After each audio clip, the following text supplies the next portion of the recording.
রাম নারায়ণ রাম, রাম নারায়ণ রাম। গুরু কৃপা হি কেবলম।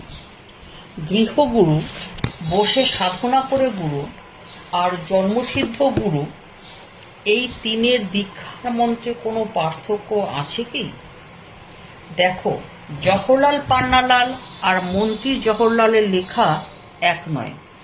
জওহরলাল পান্নালালের সই থাকলে তুমি 4 জোড়া কাপড় বাকি আনতে পারো, আর মন্ত্রী জওহরলাল সই দিলে সেটা অন্যরকম হবে। একই ব্যক্তিত্ব, একই নাম হলে হবে কি?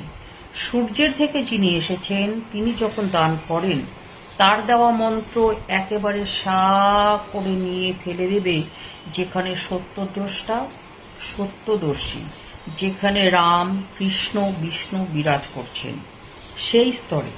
জন্মসিদ্ধ ব্যক্তি যখন তোমার কানে ওই শব্দটা দিচ্ছেন, তিনি কিন্তু সাধারণ শব্দই দিচ্ছেন।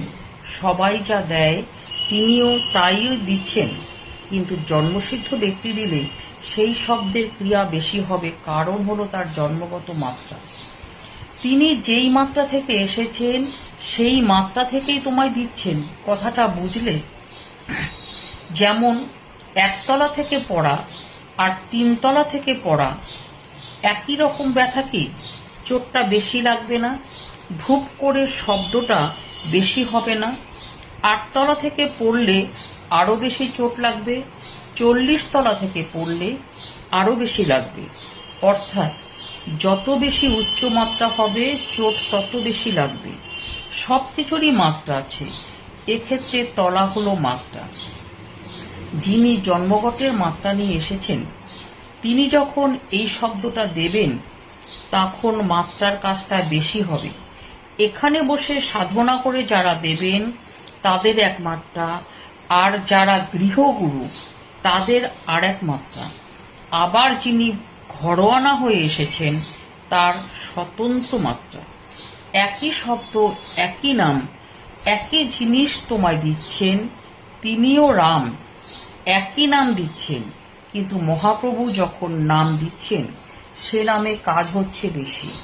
দেখো, রাম নাম একই, কিন্তু সেই রামকে রাম বলা যায়, রামা বলা যায়, হা রাম বলা যায়। এক রাম কত রকম হয়ে যায়, একটা শব্দের মধ্যে কত পার্থক্য হয়ে যায়। আবার দেখো, মন্ত্র হলো, মনে করো এখানকার লোহা, যিনি জন্মগত অধিকার নিয়ে আসেন, তিনি কি করেন? সেই লোহার ভিতরে একটু তার জন্মগতের বারুদ লাগিয়ে তোমাকে দেন।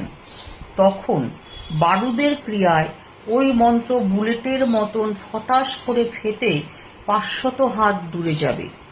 এতটুকু বুলেট, সেটা হাতে করে ছুড়লে 100 হাত যাবে, আর বারুদের ক্রিয়ায় যাবে 500 হাত। বুঝতে পেরেছ? দেখো, পাঠশালায় যেমন এক গুরু শিক্ষা দেন, স্কুলে অন্য গুরু শিক্ষা দেন, আবার কলেজে আর এক গুরু শিক্ষা দেন।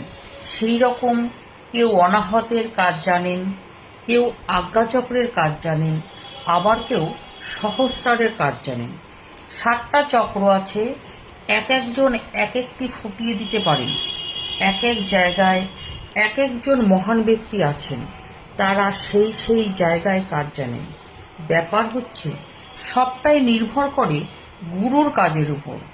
এইখানেই বসে সাধনা করে যিনি শক্তি আয়ত্ত করলেন, তিনি এক স্তরের, আর জন্মের থেকে যিনি ক্ষমতা নিয়ে এলেন, তিনি আর এক স্তরের। বিভিন্ন স্তরের অধিকার নিয়ে এক একজন আসেন। সুতরাং দেখতে হবে কে কোন স্তরের। রাম নারায়ণ রাম, রাম নারায়ণ রাম। গুরু কৃপা হি কেবলম।